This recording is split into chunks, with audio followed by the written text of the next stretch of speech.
Good morning, everyone.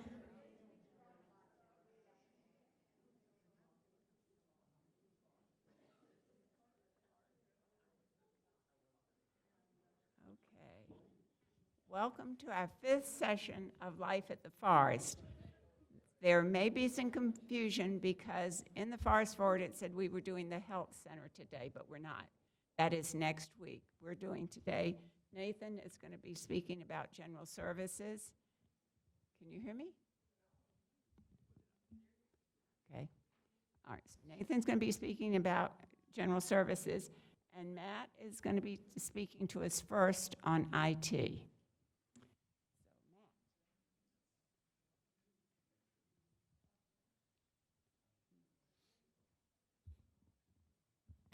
Hello, hello. Can you hear me? Normally Rashad would be doing this, but he is actually at a training, so I'm going to step in for him and do my best. I've been here for 12 years at the Forest. I'm the network administrator supervisor, and let's see what we got here.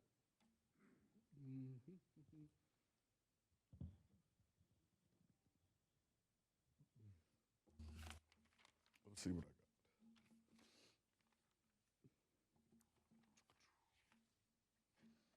got. So the IT department here at the Forest is responsible for the staff and for IT services and projects. So we're gonna make sure that we get all those covered. The staff is Scott Brown, he is the desktop support specialist, myself, so I'm the network administrator, and Rashad, who is the director. Scott's basically gonna be our level 1 technician where he's gonna go out and service he's the person you're gonna see first. He should be able to help you with most of your problems unless it's something that involves a little more in-depth work on the background side of things, which at point he'll pull me in or Rashad in to help cover that. My role as the network administrator is to basically make sure that the backbone of the network is always up and running and working. And we also pull in some contractors to help with that as well. Rashad is always going to be in charge of the HIPAA information, the future planning, funding, those things, all the big decisions. He'll be the decision maker on those. So Rashad is actually the Forest at Duke HIPAA service officer. And he's basically in charge of making sure that all of these things are happening in a function that is suitable for the state, securing all personal data, financial and health, email encryption, so that way if we send an email out to anybody within the organization or outside of the organization, that it is going to be encrypted. PCI compliance, which is like in the dining area, if you were to use your card to pay for something, make sure that's secure. And technical license renewals for any software that we use to make sure that those stay up to date.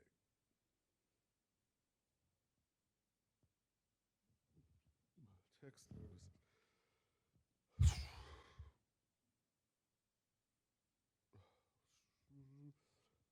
So looks like what we're looking at these is things such as for community service, door access. So if you see employees have fob badges and fobs, you have for your doors and the terraces to gain access. Doing those type of innovations. There's gate access, and we're starting to put cameras up around at the gates, which is fairly new. In the accounting department, we are updating software to use billing and finances. In HR, we will sourcing out software to help team members for training and for ongoing solutions for new team members. Healthcare, we will assist them in implementing EMR, which is electronic health records in the health center. They have a brand new wireless community over there, so everything is wireless. You can walk around that building with a laptop and work anywhere in the health center, as well as in the terraces. Community life. Party room has been renovated in the past couple of years. This has been renovated. This area in the back has been renovated. We've got new projectors, new cameras. those are some of those things. HIPAA policies. We develop policies with the assistance of the HR department that focus on data security, network security, and safe computing environments. These policies are there to support our compliance requirements as well as our disaster recovery solution. If all of our closets would be flooded and rendered useless, once the event ended, we could restore every piece of data within 16 hours. 8 years ago, that would have taken 63 hours. So we're trying to stay up and be able to make sure that we don't ever get to a position where we can't provide any service or care.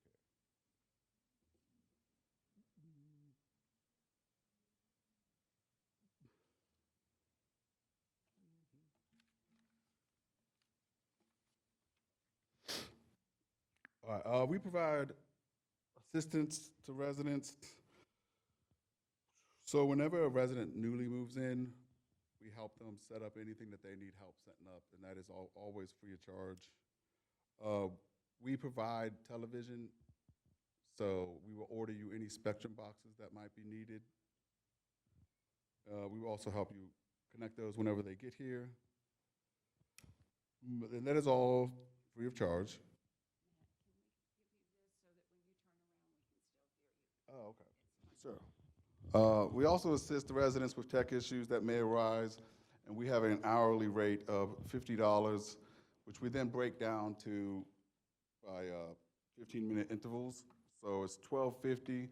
It's going to cost $25 for us to come out just to show up, and then $12.50 for every 15 minutes that we're there. We assist in restoring account issues. We will assist in restoring access to personal accounts. But if it involves health-related or financial information, we will excuse ourselves from the room so you can access that, because we don't want to see any information that we shouldn't be seeing. We will also help with the installation of new software on your personal computers or mobile devices, and we will help you learn how to use those systems if you need assistance. We do offer a tech corner, and it is the second Thursday of every month. I think it's Wednesday now, I apologize. Free of charge, where you can just show up with any devices that you have, and someone from the IT department will be there. We'll probably have our interns from Crystal Ray there as well that will help, because we try to get them some schooling and experience as well. And that'll be from 1:30 to 2:30. And that you can find in your calendars and on Cubigo. And I think actually this next 2 months, we're going to have Cubigo pop-ups, so that way if you need assistance with your Cubigo, just be on the lookout for that. You can bring your device and we'll help you get some training there. That'll be a community life led, but we might have someone from IT there as well.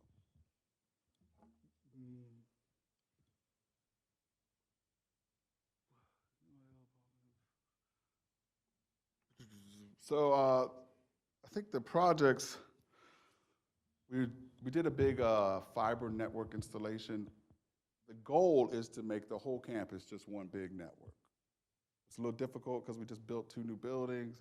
So they're actually all ready to go on the new network that we're trying to strive to, and we've got to back everything else into it. So this building will get all the Wi-Fi that they have. We have Wi-Fi covering the whole campus, but right now it's kind of 2 separate networks in order to get that coverage. And eventually we're going to make it one big coverage, and that includes the cottages as well. So we did an infrastructure of laying fiber to all the cottages, to all the apartments on this side and on this side. So I forget that we're all one building again now, so I'm still referring to sides, but that is not the case anymore.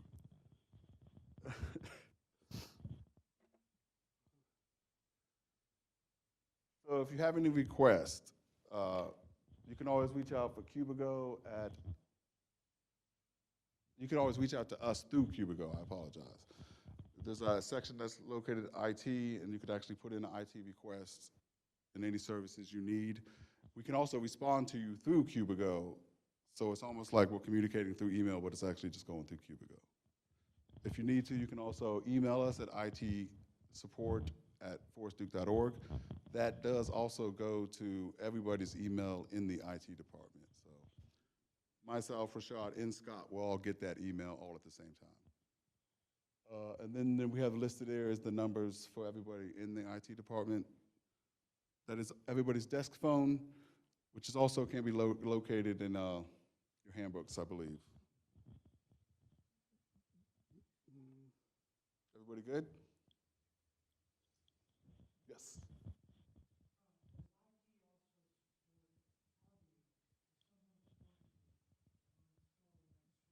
Like a Sonos system or something of that nature? Yeah, we can help with that. Oh, I'm sorry. He wanted to know if we help support audio, such as like a surround sound system. As long as it's something based on like wireless, I mean, we're not gonna help set up like a controller and then have everything cabled to it. That would be, you have to hire your own contractor for that. But we can do a Sonos surround system.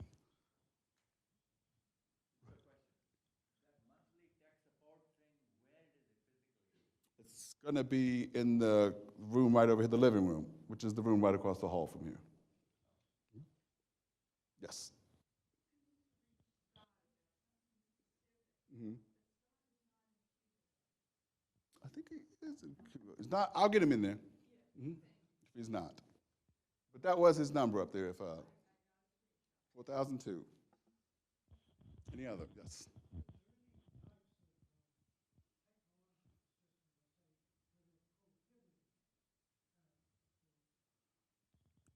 Uh, Prohibited. Not the,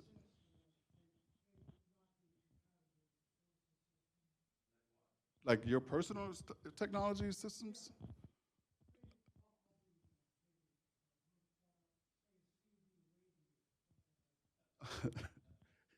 I mean, we would do everything that we can to get everything that you will bring to work. Yes. No, I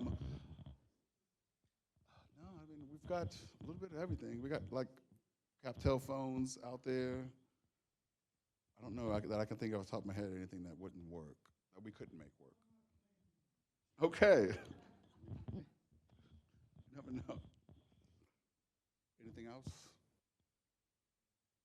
Nope. All right. Well, I'll leave it up to Nathan. Thank you. I guess I, 'cause I kept turning around. Oh, okay. I got you. I'll put it up here in case I do need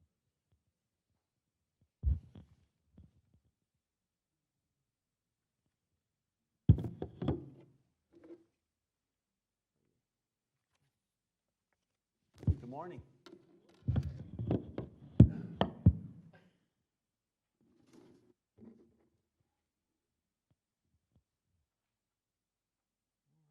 It is the 29th of October, is it? Halloween is tomorrow? 2 days. Oh, my birthday's on the 30th, not this month, but in January. Mark that down, it's very important. I'm Nathan Summers, Director of Community Services. Community Services is comprised of a lot of different departments. Today I will be speaking to what we refer to as general services. A lot of places refer to general services as facilities services. And we're special here at the Forest at Duke, so we come up with our own names for departments. So facilities is called general services here. It is part of my responsibilities, along with dining. Precursor. If you want to ask me questions about dining, please hold until we're finished, and I'll hang around and talk to you personally. Is that okay? All right. Because I just did dining life at the Forest last week. But dining is every day, all the time, and it's very important as we try to get the bistro up and running and Greenwoods up and running. So I know that that may be forefront in some of your minds. And I'm hoping that you didn't think, I'll just go to that one and then capture Nathan and make him tell me all about dining all over again. But it's okay if you want to. Just wait until we're through this. This presentation is quite lengthy, a lot of information. I do have handouts for you in case you can't keep up with the slides or anything, important numbers, procedures, and things like that, and I'll go over that at the end of the presentation.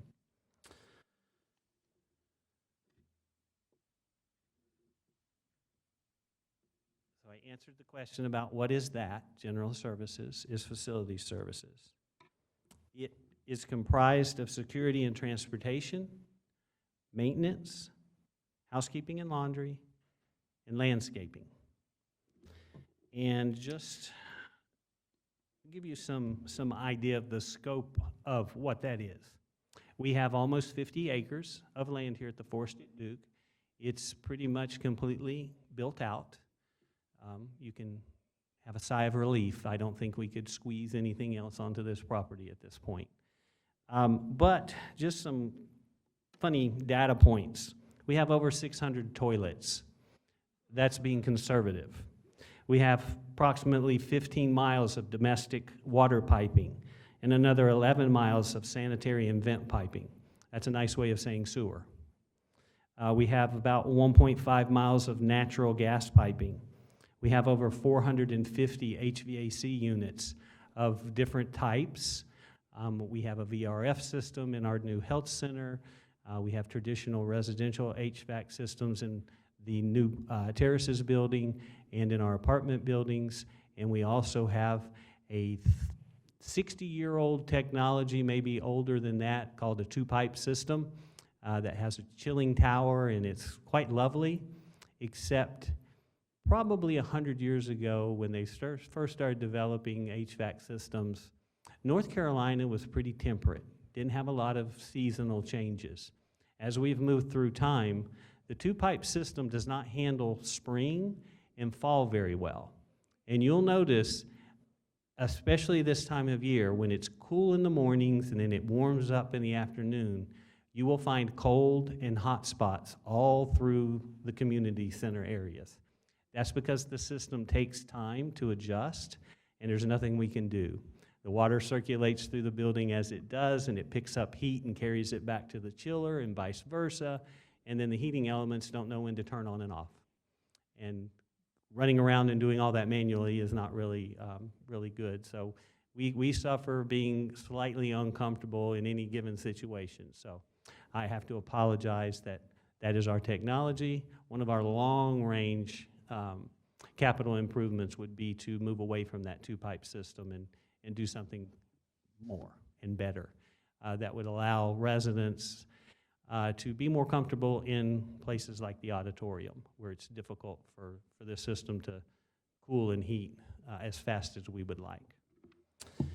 We have 15 kitchen exhaust systems that are regulated and inspected by a third party at least once a year, plus they have to be cleaned by a third party, and we have to document that. We have 2,400 sprinkler heads, give or take, one or two. We have 1,800 fire alarm devices, which include smoke, heat, strobe, and horns. We have about 365 electrical panels, breaker boxes. We have 21 backflow preventers, and those are just the ones that are regulated by the city of Durham, and they have to be inspected, once again, by a third-party contractor that we have to pay, and it's all documented.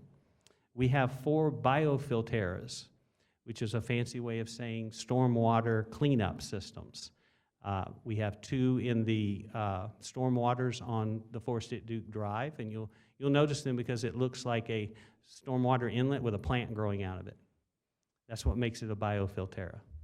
The plant helps clean the water, and there's a lot of stuff, once again, regulated by the city, has to be inspected and maintained by third-party vendor. I can't do any of it myself. Apparently, there's a lot of mistrust out there in the world about people doing their own maintenance on things.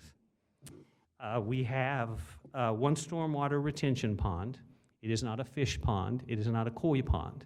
We do try to keep it stocked with fish, but the fish go about their life cycle, and I think we're at one right now where a lot of the fish have been eaten or expired. Celestial transition to a bigger pond somewhere else. So Foster Pond and Stream Maintenance is who our third-party contractor is to help us maintain and inspect. They stock that pond just to have some lively little things in there. One year, the frogs ate all the new fish. And then, of course, we have geese, and we have ducks. I'm sure we have a turtle or 2 in there by now. We have 1 stormwater wetlands. So the pond, on my orientation, is to the west, this way. Everybody knows where the pond is. We also have what we refer to as the wetlands. That's just a huge ravine and drainage for stormwater that's open to what the city of Durham calls a wetland. It is protected. It took me 2 years to get permission to knock back the wisteria that was taking over. They're very particular about any sort of change in that eco-environment, and they should be. But there's always a process when you want to do things near that wetlands because it is listed as a protected environment for stormwater. Last year, from September to October, the maintenance department completed 6,886 work orders. And those are the ones that we knew about. Part of our culture here is when a maintenance tech, and this is not true just for residents, it's true for probably myself and people that work here. Maintenance tech shows up at your apartment or cottage to fix one thing, and you give them 3 other things to do, and being the gracious, hospitality-trained folks that they are, they do those, and then we don't make a record of it, which is neither here nor there. But so that's probably a conservative estimate on the amount of work that team does. And last but not least, the security officers responded to 2,035 emergency response calls in the course of the same year. So that gives you a scope of what General Services does. And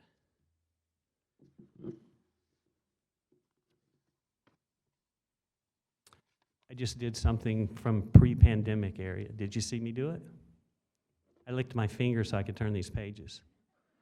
We taught ourselves not to do that during the pandemic. So, in General Services, obviously I don't do any of this work all by myself. We have an excellent team of leaders in each department. Emily Steiskell is the administrative assistant. She does a lot of the heavy clerical lifting, taking your work orders, keeping track of Cubico, keeping track of work at forestduke.org, manning the phones, doing all the paperwork, and keeping up with pet policies and vehicle information and all those lovely things. She's like a one-person army. In housekeeping, we're fortunate to have 2 great people. We have Ruth Wilkins, who has actually been here at the Forest for about 25 years and started as a housekeeper. She is the manager of independent living housekeeping, which means the residences. And there's been a transition as we brought the terraces online. We pulled Tom Bivens, who is our environmental services manager. He has oversight of the terraces independent living apartments and also the health center. They both combine their talents and teams to make sure that the trash gets removed from both buildings and the grounds.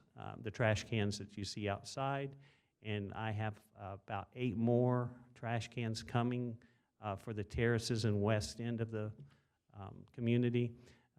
They're very special trash cans. They've been back ordered twice. They're not cheap, and apparently they make everything to order now.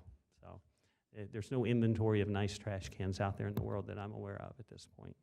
But they tell me they're on their way. I check on them about every other day, because having a place to put refuse, both pet and trash, is a concern now that we've got a lot more pets here.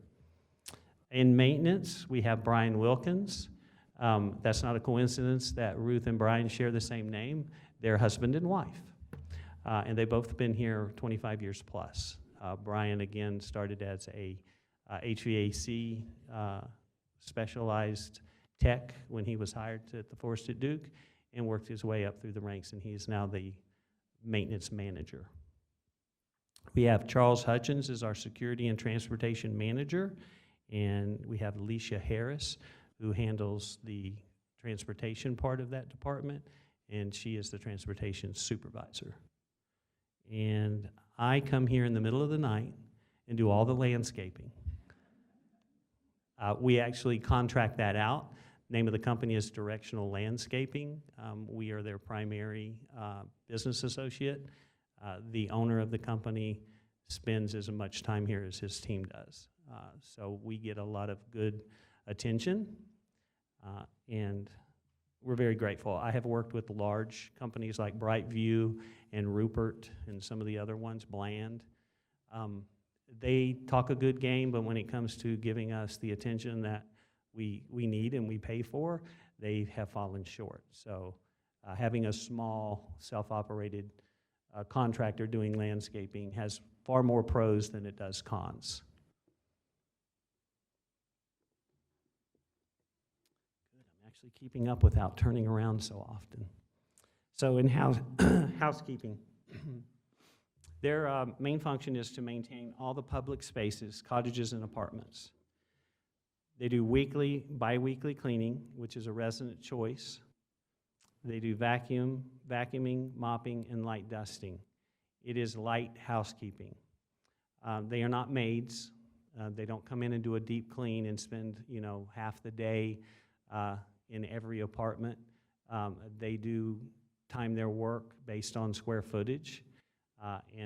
Again, if this is going to sound, I don't know a good way of putting this, but if you're like to gather things and don't like anything thrown away and you have everything everywhere, it makes it very difficult to even do light housekeeping. And I don't want to share how many conversations I have with certain residents that their expectation is beyond the scope of what we can do, especially in situations where people just never let go of anything, not a newspaper, not a magazine, not junk mail, not tchotchkes, and the list goes on and on. So we work through all that, best that we can, but do remember that they can't take down 100 tchotchkes, dust each one of them, dust the shelves that they came off of, and put them back. That is not light housekeeping, okay? We have struggled doing annual apartment and cottage cleanings my entire career here. It wasn't a great situation before the pandemic. The pandemic literally eviscerated that service, and we have had a really difficult time to bring it back online. And before you ask me, yes, I could hire a third-party contractor to do them, and that would cost us probably, last time I checked, around $125,000 a year, which goes directly to your monthly service fee increase.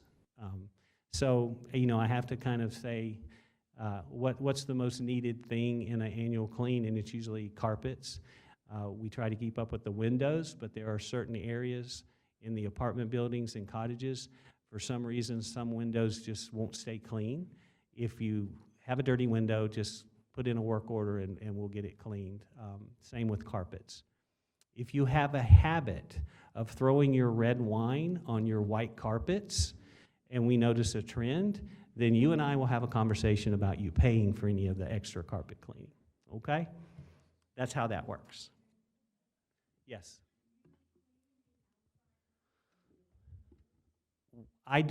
We don't do a lot of that in-house. We do the ground floor when it's accessible for in-house, and then I have a third-party contractor, either Norman Smith, who's a longtime contractor here.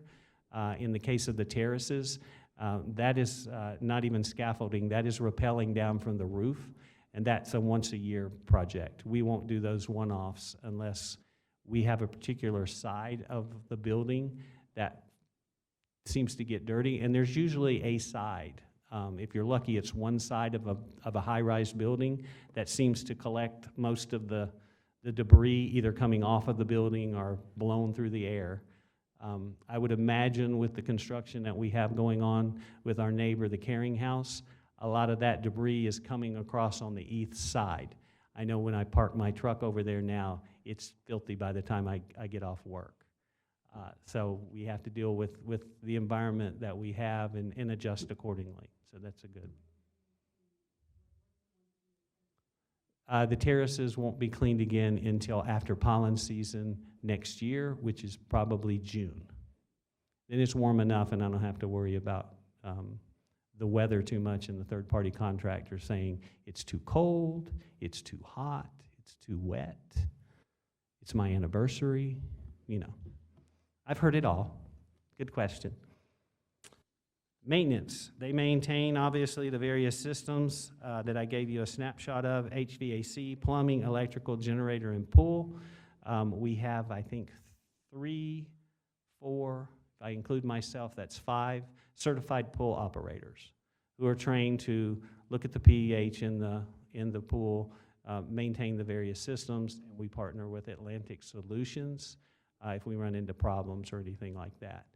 We have an ongoing issue with how many vents push water through the pool right now. It's more of a curiosity than it's detrimental. So we're working through that so I can give the residents who ask that question a good answer other than, I don't know. The pool seems to be operating correctly, but it's just one of those strange things. We have 12 vents and apparently only 2 of them seem to circulate water. That may be by design or there may be something going on. Maintenance works with security on fire access and sprinkler systems. There's a lot of interdepartmental working, especially with Rashad and Matt and Scott's team in IT. Matthew brought up door access systems, which operate on our network. So it's a shared system of oversight between our third-party vendor, Charles in security, and our IT department. And if something along any of those things isn't working right, then the locks don't work right. We're having a few challenges in some of the long hallways in the terraces. We're relocating some of the boosters and things that make everything work. And then Rashad is always working on how we can broaden the bandwidth of our IT infrastructure, as Matthew mentioned. And there's always people like me who want to push technology, even though I'm not a professional technology person. I'm like, can't we do that? And Rashad scratches his head and tells me to go away. They do filter changes, light bulbs, stop toilets, sink drains, hanging pictures, installing bidets. That seems to be a new thing. Over the last few years, we've seen an increase in bidet installation. It's always unique. We do as much preventative maintenance as we can in-house. We're not excellent at it. I would have to give us probably a B, maybe even a B minus at this point in time. And preventative maintenance is on our HVAC systems. We could farm out a lot of stuff to third-party vendors. We already, by regulatory demand, have to do that. So it's a matter of doing the most important things that make sense, doing deferred maintenance where it's plausible and reasonable. And again, the bottom line is to maintain a financial aspect of making sure we operate within the budget that we prepared from year to year. Question? Yes, I'm sorry.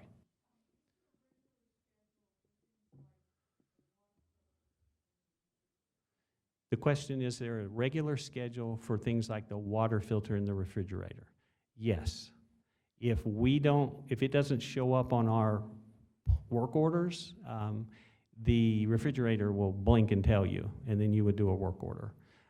Sometimes the refrigerators, as we get more technologically advanced with our domestic appliances, they will keep track of where the filter needs to be changed, and that might be less than 90 days, or it might be more than 90 days. It can actually register the sediment that it's picking up. But we usually put it in our system for a refrigerator water system at 120 days. HVAC filtration is done every 90 days, give or take, a week or so. We cannot install MERV 13 or HEPA-rated filtration systems in our domestic HVACs. What you may have done at your private home before you came to the Forest at Duke, certain systems can handle that. In our situation, those restrict airflow, and over time they literally burn out the motors and the condensers. So again, the schools are out on whether that's beneficial to providing healthier air in your apartment. There's fighting words on both sides of that argument. So we put in a MERV 8, I believe, which gets most of dander, dust, and those kind of particles that it does not get out bacteria or viruses. That becomes really restrictive, and then you have to redesign your HVAC system. I am loath to add humidifiers to an HVAC system, especially in an apartment building. We have done some one-offs in cottages. Again, that adds extra load to the system that it probably wasn't designed for, and then causes issues if it doesn't work right. It's either pumping out too much water, and then we end up with mildew, and every time someone sees mildew, it's black mold. It's just one of those things we have to, if you ever have a concern about the air quality in your residence, if you will let me know, we have certified air specialists who will come and test the air and then send back a report. I'm pleased to say that in the almost 10 years that I've been here, we have not had any black mold. We had a couple of occasions about 20 years ago where black mold was found in a cottage from some bad drainage and some poor oversight at the time, not just on the Forest at Duke side, but the resident literally looked at a black wall and didn't report it. So sometimes if you see something that doesn't feel right or look right, just let us know. We don't make a habit of routinely going into each residence every 30 days to look around and see what we can find. That would be wonderful preventative maintenance, but it'd be also highly intrusive and highly expensive.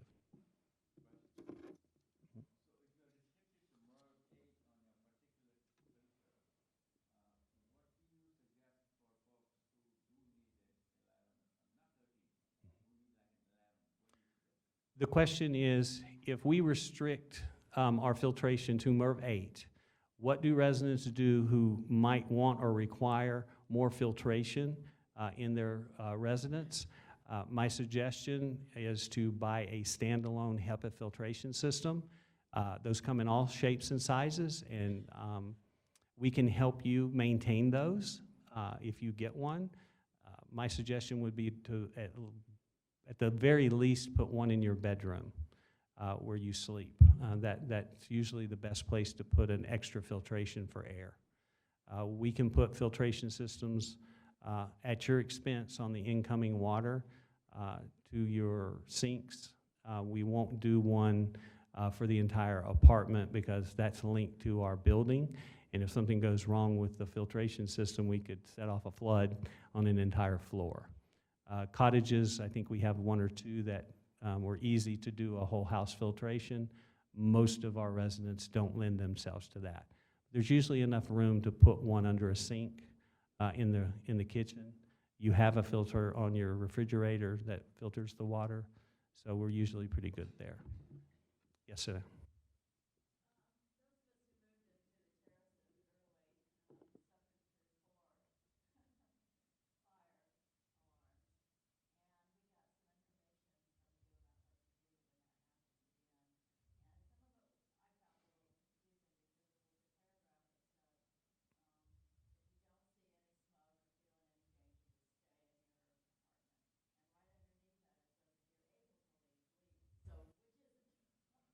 So the question is, do you stay or go during a fire event? And guess what? One of the things that makes this presentation a little lengthy is I'm going to go through all of that with you again. It is confusing. It's very hard sometimes to put things in written communication that make ultimate sense to everyone.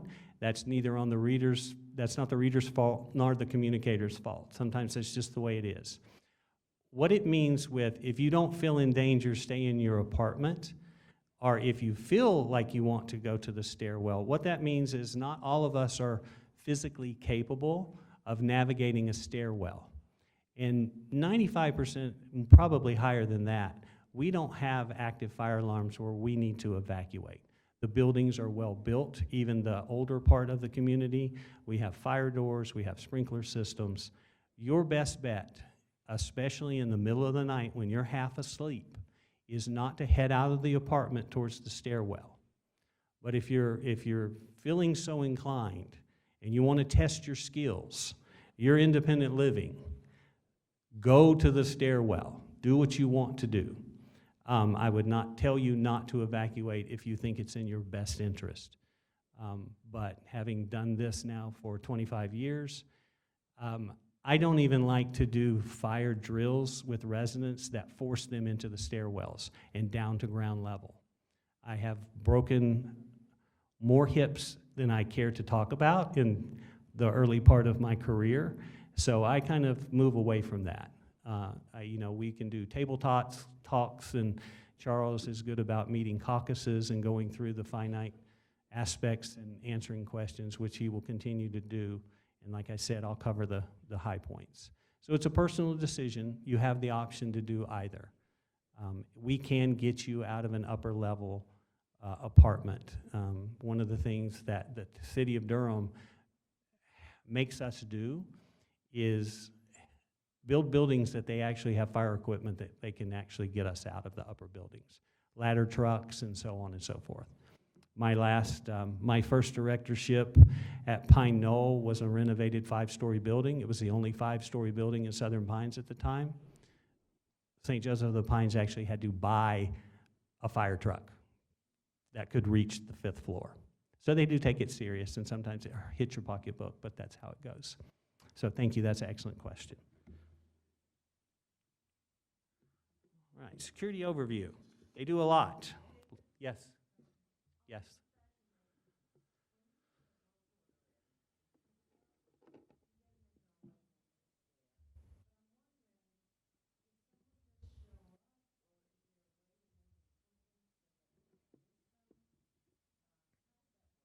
So the question is, I've put a work order in Cubico for maintenance, and it says, yes, we got your order.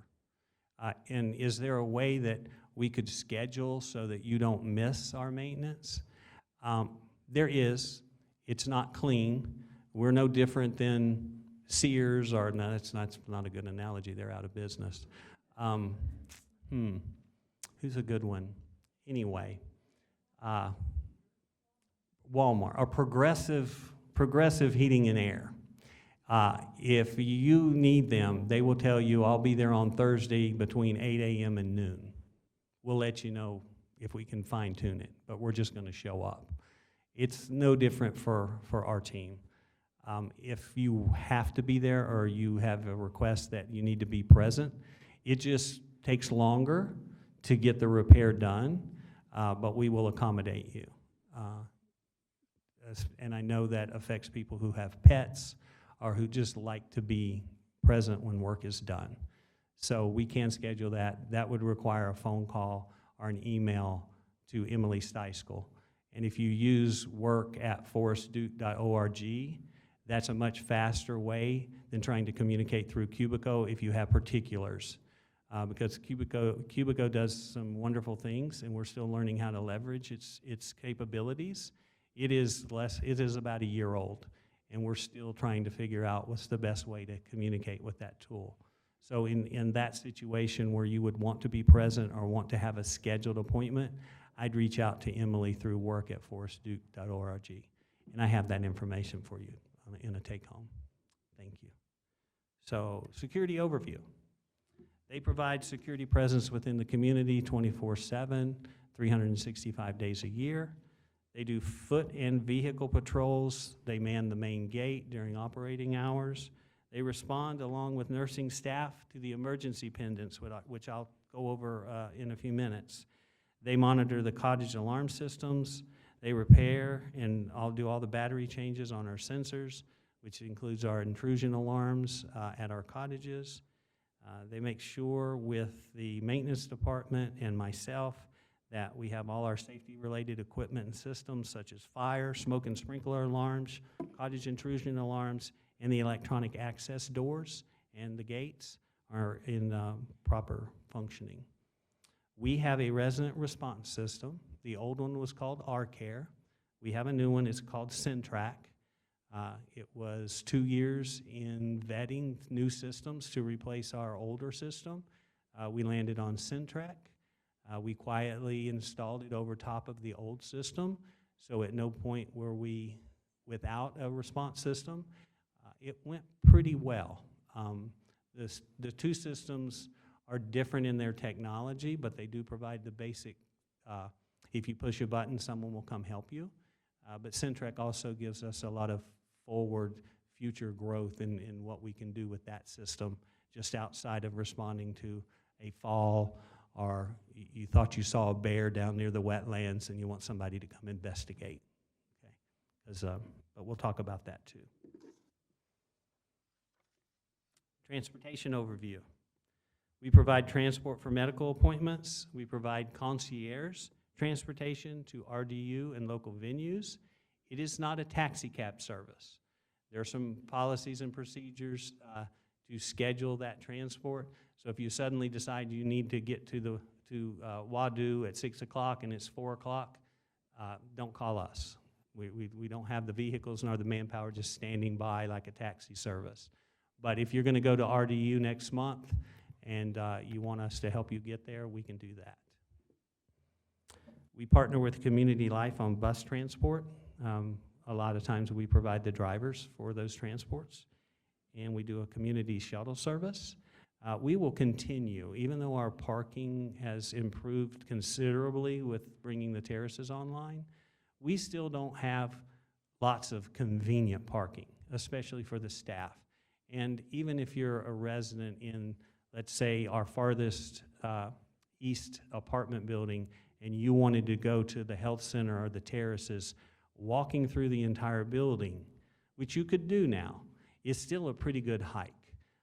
So if you don't feel like making that hike through the building, you can call transportation and they'll pick you up outside the apartment building and transport you to the entrance of where you would like to be. So we're going to continue that service probably ad infinitum down the road. And this number is how you contact them, and it's also included in the information that you can take. Landscaping. We are the Forest at Duke. We are not Biltmore Gardens. We have basically a mow and blow contract. I know that sounds kind of, well, that's not very much. It is actually a lot. For the most part, the community stays clean and well tended to. If we have a storm, Greg's team shows up as soon as it's safe and starts getting the debris and things done. They are our snow plow people. When we have a rare winter storm, they do all the plowing and work with our maintenance department and security to clear sidewalks and make the area safe to get around here at the Forest at Duke. What we don't do is clear Pickett Road all the way over to Target. So during the snowstorm, don't call me and say, hey, I can't get to Target. I can't either. I've been here with you sleeping in my office until we can get out onto the road. So, but they do a really good job of keeping this community as safe as possible during inclement weather. They do seasonal plantings so that we have pops of color and some interest in our pots out front and in our areas. They help do most of our projects that the General Services Committee and I work on together. They do a lot of our plantings and enhancements. If something dies, we get a year warranty, and Greg's good about putting stuff back in. We have found in my tenure here that azaleas, which once thrived on this property and in North Carolina in general, have declined, and azaleas don't do as well here. They're still doing great down in Georgia for the Masters tournament and such places, but North Carolina is not really good for azaleas anymore. And I won't go down that rabbit hole of climate change and all that. It's just different. Yes, ma'am.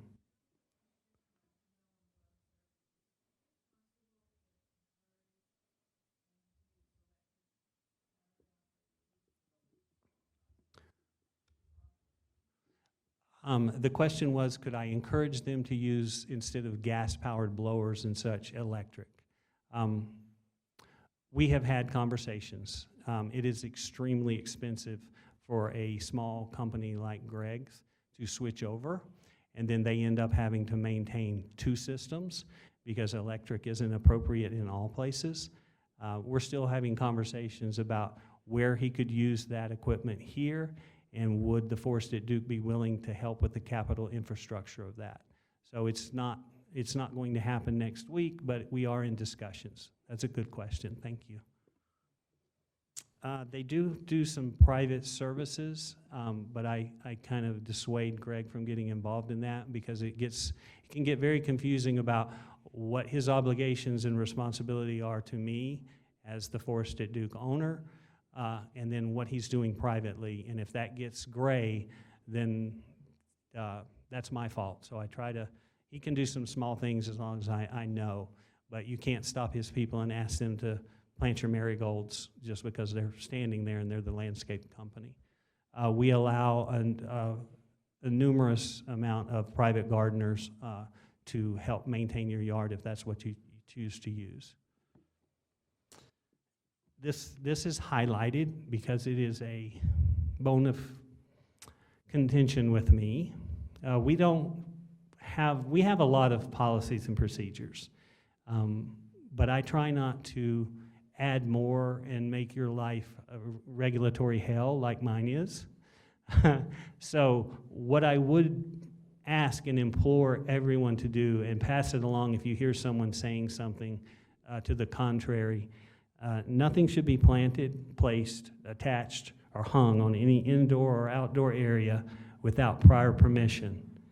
That includes patios, hallways, and all public areas. I really stay out of your private areas. You can do what you want within reason, but the permission comes from me, period. If you go to anyone else, even Anita Holt or Sharon Pitt, they're going to tell you, you need to go ask Nathan. Yes, ma'am.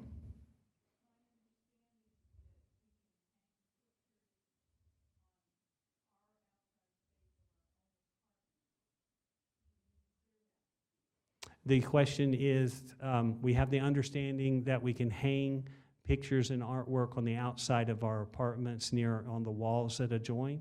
Yes, you can. You don't necessarily have to get permission from me unless you are going to hang a 17th century suit of armor on the wall. That I would probably need to give you some extra support behind the wall. And I have to say this, and it is kind of funny, steer away from anything that could be considered in poor taste or pornographic, political stuff, things like that.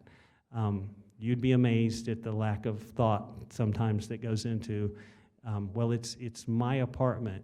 Yes, it is, until you get to that hallway, and then it's everyone's apartment.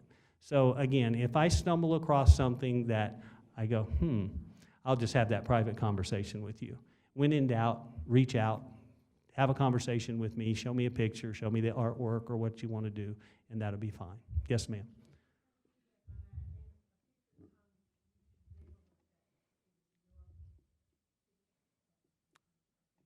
The suggestion is that if you do hang stuff and you're particular about it and you like it, put your name and the apartment number and the contact number on the back of it. One of the things I would ask you not to do is remove someone else's things to put yours.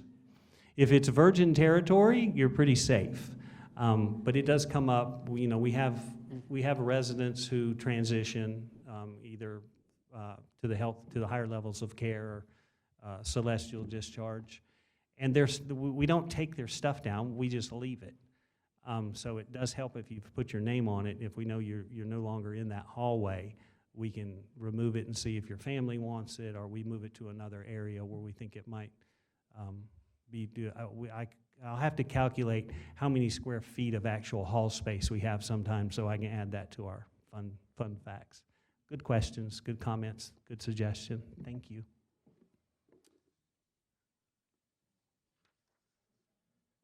Are we on fire? Does that say fire behind me?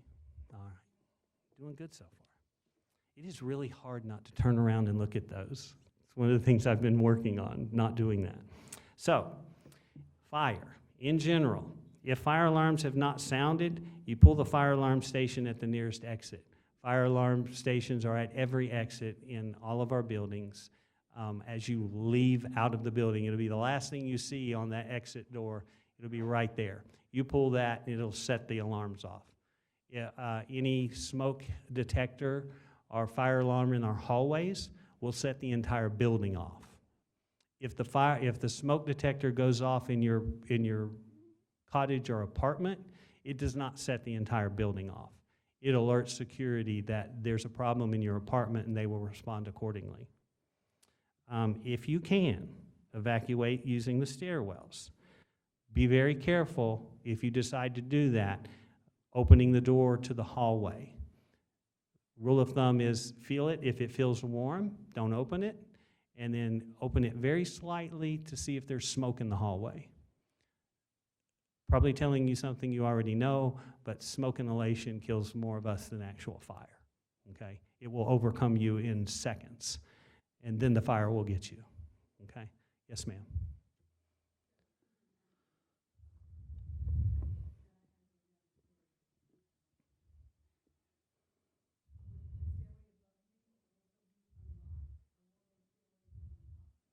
All the stairways are unlocked in all independent living buildings. They are not unlocked in the health center unless the fire alarm goes off. And then they have magnetic locks that release. That's a regulatory thing for nursing homes. You may not have the strength in, especially we're finding as the terraces goes through its birthing pains, we have some swelling, some settling, which is causing some of those doors to be a little sticky. So we're working at those as I find them. I've actually had one door addressed a half a dozen times, and it keeps doing the same thing, and it's the one at the end of the hallway by the Carolina room.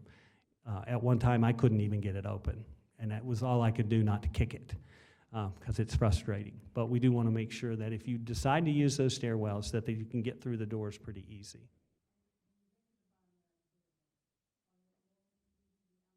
Yes. Yeah, they either lead to the outside or to the parking deck. Yes, ma'am.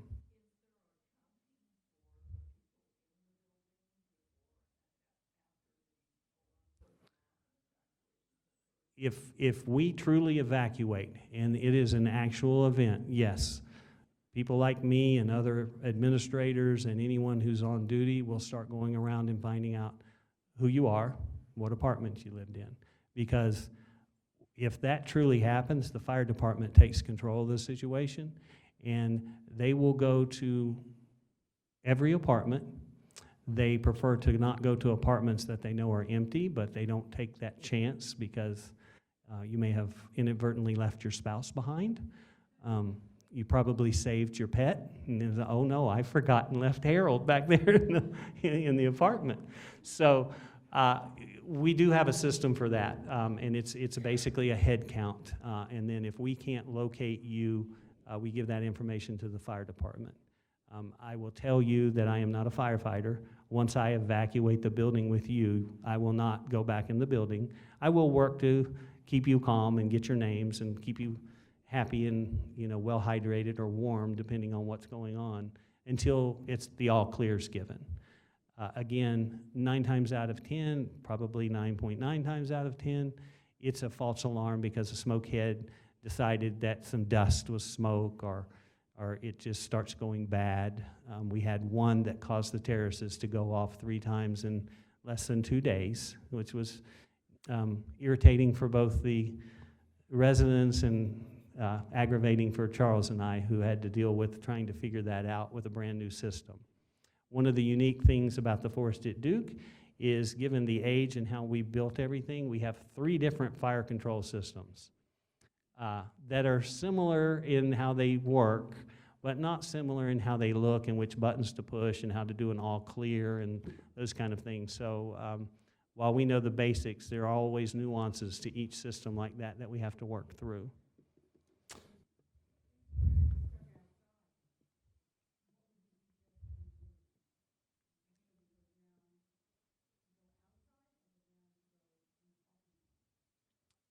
If you end up exiting, the question is, where do you go if you end up downstairs, in particular for the terraces? If you end up in the parking deck, you can pause there, and there'll probably be someone that works at the Forest at Duke or a fire person there to tell you that you're fine to stay there or to exit out from underneath the terrace parking deck. Again, stay in your apartment unless someone comes and tells you you need to get out and come with me. That would be my first rule of thumb. Again, this is independent living. You're more than capable of making decisions on your own. So, you know, if you're uncomfortable staying in your apartment and the alarm keeps going on and it doesn't seem to stop, after about 10 minutes, I would peek into the hallway and then make that decision, or wait for an all-clear call. Okay? Good observations. Yes, sir.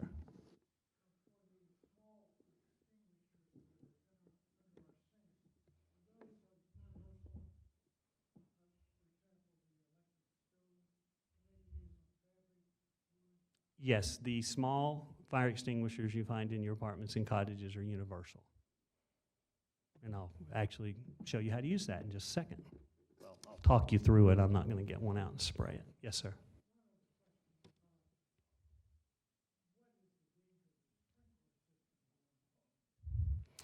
Question is, what is the danger of the sprinkler system going off? The biggest danger is extreme cold temperatures outside, cracking the pipes and causing a flood. The danger of a fire sprinkler going off by itself is rare. They are inspected quarterly, and then they do a more thorough examination once a year on one of those quarterly, and they look at every sprinkler head. They test, yes, sir. Yes, yours in the terraces are under a pop-up cap. The rest of us get to look at the ugly one sticking out of the roof. Yes, sir.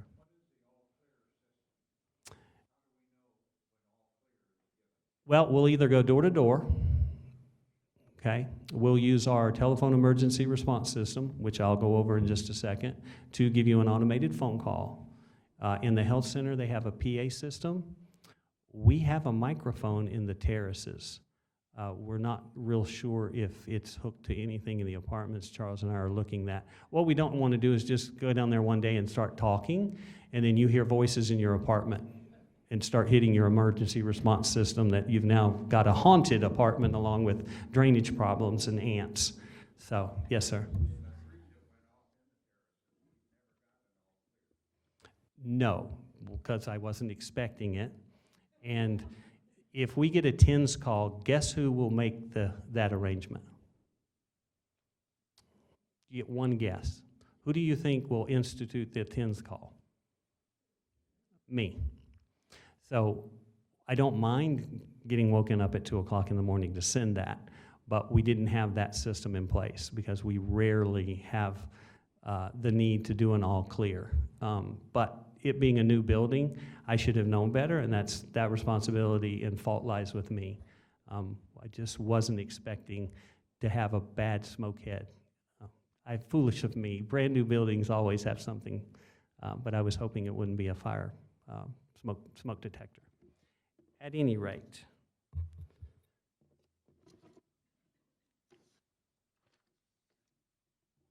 if there's an actual fire and the smoke starts coming in under your door, don't go out. That is when you definitely need to stay in your apartment. If smoke is coming under the door from the hallway, opening the door is the worst thing you could do. What you can do is wet a towel or a rug and put it at the base. If that's where the smoke's coming in, you press your emergency pendant and or call the security number. If that's truly going on, 99.9% of the time, the alarms are going off because we have very sensitive smoke equipment, and it will detect pet dander on certain days. So it will go off, so we will know, but it's also good for you to hit your emergency pendant. Then we know that you're in imminent danger. You saw smoke, and we can kind of focus the fire response to that hallway or that building. If smoke continues to come in and your wet towels and things don't work, evacuate to your patio and shut the door behind you, okay? And then as you see people or things, you can shout or wave, but we will be looking for people on patios. That's one of the response team's things, is looking for people who are on their patios so that we can rescue you. And yes, for the screened-in balconies and patios at the terraces, they will cut right through that screen and get you out. It will not hamper them a bit. Just like they will knock your car out of the way if they pull up and your car's in their fire zone. Yes, ma'am.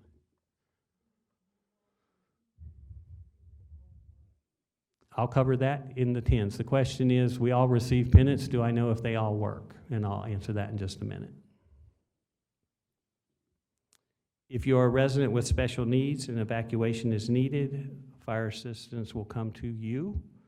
Just remain calm, keep your doors closed. And this is going to sound kind of big brotherish. We do keep a list of people with special needs who may be more frail and might need required more attention during a fire or a weather, inclement weather. That includes people with CPAPs and things like that. That is not common knowledge to anyone other than leadership and Charles Hutchins, who is the security and transportation manager. If we need to deploy that information, then we do to the people who need to know, because that would be a violation of HIPAA, and we do take that very serious. So that those forms aren't just laying around; they're electronically, and we have a few hard copies that are kept locked in both Charles's office and my office. So there's a picture of a fire alarm, evacuation routes. One evacuation route does not suit all. I would encourage you, wherever you live in an apartment building, to walk around near the elevator and near your apartment and locate the lovely maps that are posted there to orient you to where the exits are. Waiting until a true event to find and understand where the exits are is not the smart thing to do. Yes, ma'am. Did you? I thought, okay. So I can't make you do that, just like I can't make you wear a response pendant. But I do encourage you to do that so that you have some foreknowledge. Charles is working on, as we get more people into the terraces, to go through these on floor by floor, depending on how the caucuses evolve in the terraces, which I'm not privy to at this point. We will get people who live near each other as a caucus and go through it, so that if you have specific questions about your end of the hallway, he can help you get through that. If you live in a cottage and you discover a fire in your cottage, you can use that small fire extinguisher, but only on small containable fires, which doesn't mean the entire kitchen is now ablaze and you're going to try to get to your little fire extinguisher that's probably under the sink and then try to put that fire out. We're not going to play 20 questions about how the fire started. Fire department might do that with you, but we won't. Get out of the cottage. Go to your neighboring cottage that shares the roof. They're all duplexes at this point. And be kind and knock on the door and say, my cottage is on fire, you may want to come with me outside, because you do share a common space under one roof, if you remember to do that. You can also call 911, call security, call the front desk, use that emergency pendant. Whatever you can think of at the time would be appropriate, okay?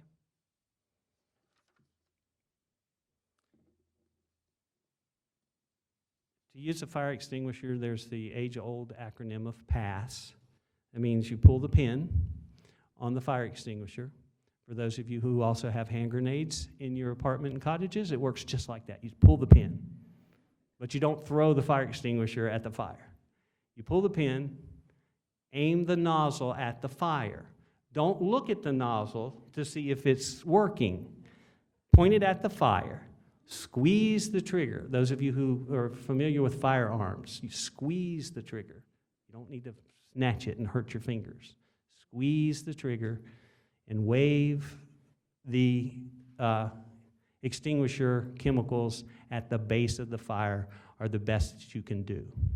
If it looks to be having no effect within 10 to 15 seconds, drop the fire extinguisher and evacuate the area, okay? Way back, we used to set fire to diesel fuel in the parking lot and actually play with fire extinguishers. There were some accidents across the country. I was not involved in any of them, but the fire department frowns on that now.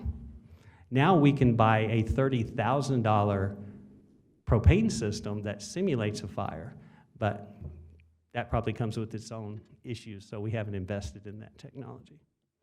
The telephone emergency notification system. I can go online wherever I'm at. Sorry, I knew I'd messed that up. Thank you for keeping me on track. So the TENS system. TENS is an acronym. It stands for Telephone Emergency Notification System. I try not to use it to tell you what the catch of the day is, okay? It is an emergency notification system. I have actually been asked that. Why can't you use that system to let us know what's going on in the dining room? Because that's inappropriate. And if we used it inappropriately, sooner or later you would ignore it. And if we call you from this number, and it will come up as Emily Steischel's office number, no matter where I am. I can do it from my phone, I can do it from my house, I can do it from my office, and Emily can also do it. It will give you information, and it will preface itself by saying, this is the Forest at Duke's telephone emergency notification system with an important message. And then I'll tell you. Yes, ma'am.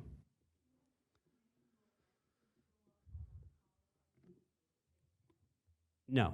The question is, what name will show up on the caller ID? It depends on your phone system, your phone, and how you have it set up. I would encourage you to put Emily's and a few other numbers into your contact lists, however you have that. Again, I have that information for you to take with you so that when it comes in, you're not relying on the phone system to identify the call, because phone systems are notorious about not keeping up with the actual users. I think there was a guy named Jim something who worked here before and it took years for them to get his name off of my phone. So I would plug in some of these. It should not come up as spam, but again, depending on the software and the sensitivity of what kind of telephone system you have, I can't speak to that. But I would encourage you to put it in as a contact, and then there's no question. Yes, ma'am.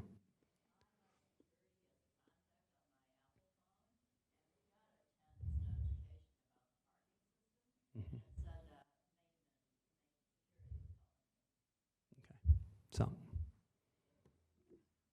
it can have the capability of sending a text message. We don't use that often. Your responsibility is you need to make sure we have your telephone numbers and that they're correct. And you can give us 10 telephone numbers if that's what you want. There's no limit on how many telephones you can use. I would encourage you to include your cell phones, even if you don't use them. During an emergency, you will probably want to use your cell phone for whatever reason. So if you have cell phones, you don't use them as a primary means of communication, you should keep them plugged up and charged and test them once in a while, because you might need it during the inclement weather or other disaster. Centrac is our emergency response and pull cord system. I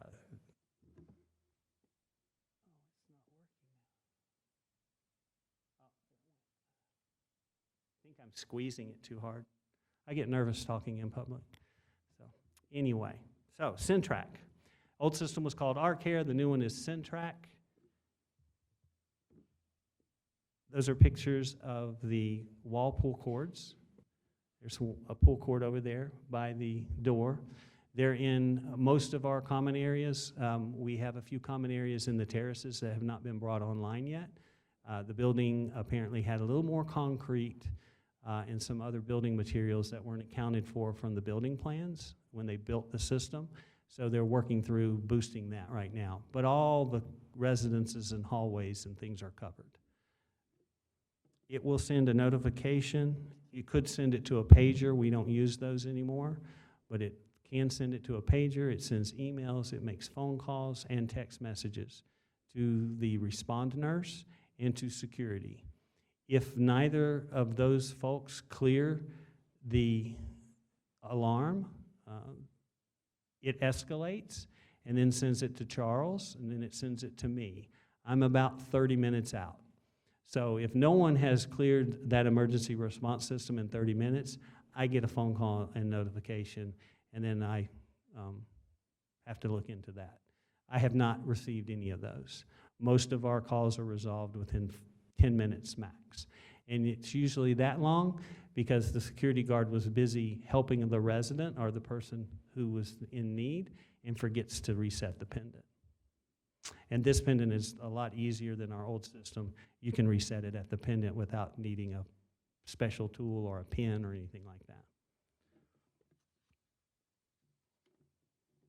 I encourage you to use those. You can get a belt clip, you can get a lanyard, you can get a wristwatch, you can tape it to your forehead, whatever you like. Yes?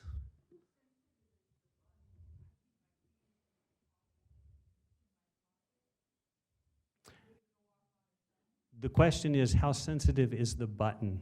Keeps it in the pocket with the keys, and would you set it off? You could. They're not so sensitive as if you breathe on them, they're going to go off. You do have to have a dedicated push, and you should feel a click, and it should flash. You could simulate that in your pocket in certain sit-down situations if your keys acted like a finger and then went. So I'm glad you're carrying it with you. I would encourage you maybe to find a better way or put it in an empty pocket without your keys. So, emergency contacts. The fastest way to get attention during an emergency is to press that pendant. If you're in your apartment and you're not wearing it, know where it is, and then you can pull it out and push it. Call the security duty phone, which is manned 24/7 by a live person. If it goes to voicemail, that means they're on the phone with another person with an emergency. Please leave a voicemail with who you are, hopefully your apartment or cottage number, and they'll call you right back. You can also call reception. And there's a long list of rules about when to call whom and things. That's also over here in a handout. During normal business hours, all three of these will work perfectly. At night and on weekends and holidays, your best bet is to call security duty phone or press your pendant. If you're having a medical emergency and you call 911, that's fine. If you have the wherewithal and the ability to call 911 and press your pendant, that would be really, really good. 911 doesn't call us to say, hey, we got a 911 call. Is it okay if we come over? They just come. And then they'll show up and we don't know why they're here. And then half the time, they know why they're here, but they're not clear on exactly where they're going. This is a big campus. A lot of similarities in apartment numbers and things like that. So it's easy for them to get turned around. And they're high on adrenaline, and they don't like to stop and actually have a conversation with us half the time. I literally almost got run over by a fire truck, standing in the road trying to get them to stop so I could direct them to the emergency, and they just about ran me over and kept going. And I was wearing my colorful clothes that day, too. I don't know what happened. Resident committee. General Services has a committee, as most of our departments do. The General Services Committee is chaired by Dave Sloan, who is a resident. He is our current chair. They meet on the second Monday of every month. We had done Zoom calls for a while. Then we went to a hybrid, both in-person and Zoom calls. And I believe Mr. Sloan is moving towards no Zoom call, all in-person. If you have questions about that meeting and whether or not you can attend, I encourage you to reach out to Mr. Sloan, and he's in your resident directory. And if I understand Cubico right, you could probably message him through Cubico.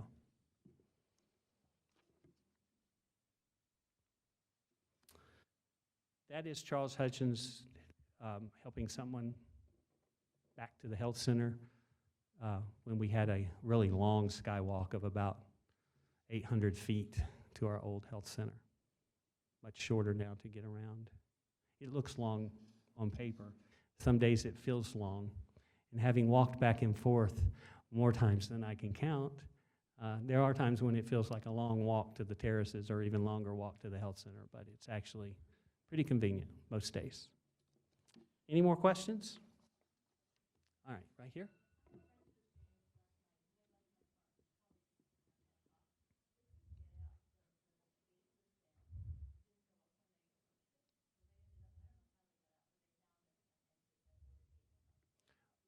We have, after hours, you can only exit through what we call our middle or vendor gate. I have new signage on order. During construction, they kept knocking them down, and it will say after hours exit going both ways to steer you out. You don't need a pendant or anything. If you just pull up to the gate, it'll open automatically. So after hours, it's the middle gate. That's the one that says construction. It sits back from Pickett Road and it sits back from Forested Duke Drive. That's why it's hard to find, especially at night.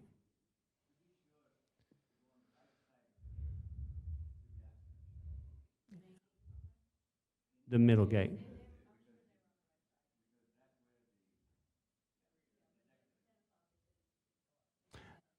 The exit detectors are in the asphalt. Transponder detectors are mounted on the gate. You don't need transponders to exit the community. No, the main gate is chained shut. We just use the middle gate. Yeah, it will open inwards, and there's a big sign that says "Stop here while gate opens," and there's a big white stripe. Yeah, because it's not built that way. Question.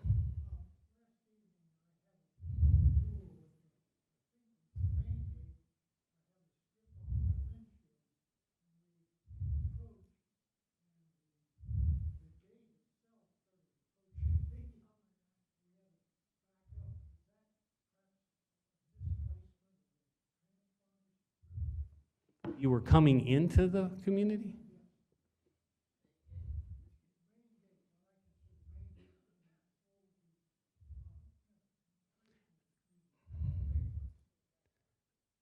It should open away from you if you're coming off Pickett Road. It shouldn't come towards you. So I don't know what to tell you. I'll look at it. I'm missing something, and it may be my fault. But it shouldn't. And if it is going to open towards you, there should be signage there, and there should be a stripe on the ground that says "Stop here." So if you didn't see that, then that's not the gate. But I'll get with you after. Maybe we can walk out there and see. I saw lots of hands over here. Yes, ma'am. Hang on, gentlemen. Gentlemen, let's move on and finish the questions, and we can carry that on later. Yes, ma'am. Well, we have the ability to do composting from the terraces. We don't do it as an organization. We have residents who do it themselves, and the Compost Now truck will come and pick it up out of the parking lots. I'll have to work with Compost Now to see what would be convenient for terrace residents. I'm still working on the recycling aspect of that for the terraces. Anything of other interest? Yes, ma'am.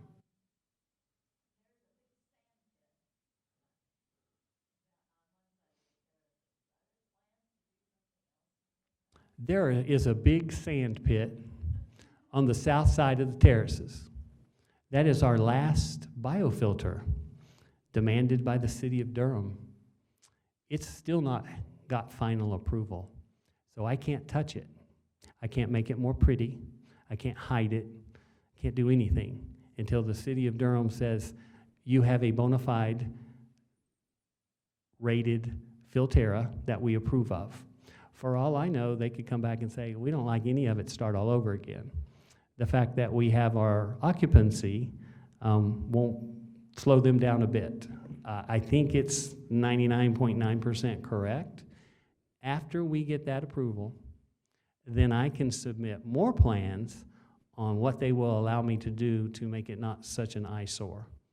One of the thoughts that I have for folks that live in the upper stories of the terraces that look down on it is to put a pergola above it that won't restrict rain flow, similar to the one that we have in the terraces porch garden, that over that little over that 6-top table, something like that that would let rainwater get through, which is what it's supposed to do.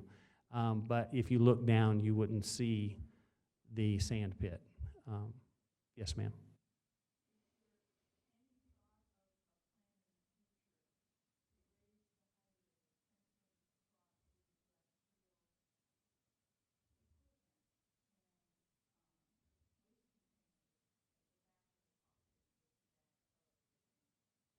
So on the south side, across the street from the sand pit, we have the wood shop.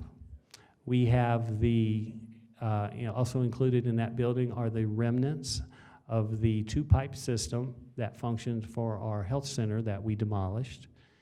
We have the cooling tower, the chiller, also for that system that no longer exists. So we're going to salvage all that and bring some of that down. We also have 2 generators and high energy electric transformers all along there. There is a green fence that used to kind of hide a lot of sins back there. The line of sight to be able to hide that from the 4th and 5th floor and maybe even the 3rd floor of the terraces is probably not realistic. Greg and I, the person from Directional, are working through some plans to beautify it as much as possible. One of the thoughts were that we could paint the new generator to look like a choo-choo train and decorate it so that you could tell your guests, oh, that's the Forest at Duke train, and they would be none the wiser. But there are actually places who have done that. It's very, very quite amusing and cute, and it actually isn't a terrible idea of at least making it as pretty with plants and fencing as we can. Yes, ma'am.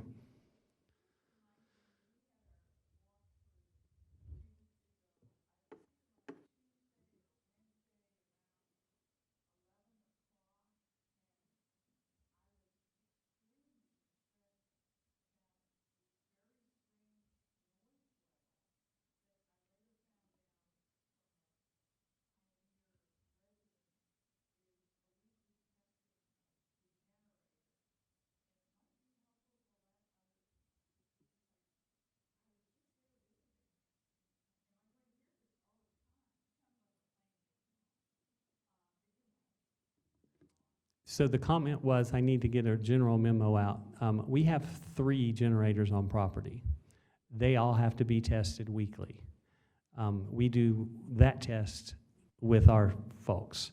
Then once a year, we have to have a third-party contractor come in and do a 2-hour load test. And in every 5 years, we have to run a 4-hour load test. And what the testing means is we actually fire up the generator and make sure that the switches work right. It is highly mandated for the health center. That is part of our life safety survey. So that one happens, and it does affect the buildings. During a test, you actually simulate a power shutdown. We have one in our loading dock, and as mentioned, we have 2 behind the terraces. And they can't both be tested at the same time. That would blow everyone's ears out. During an emergency, they both may be running at the same time, but during an emergency, it's a little different than just testing. So I will get that notice out that if you hear something that sounds like a tractor trailer or a plane, and then I'll see if we can get the schedule kind of posted and maybe put in the force forward that, by the way, we're going to test the generators on Tuesday at 10 a.m. So excellent observation and good suggestion. Yes, sir.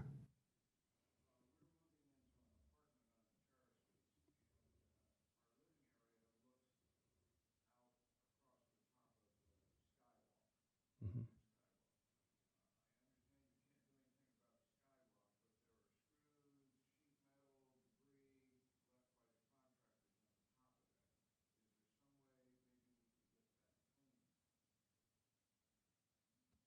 I will look into it.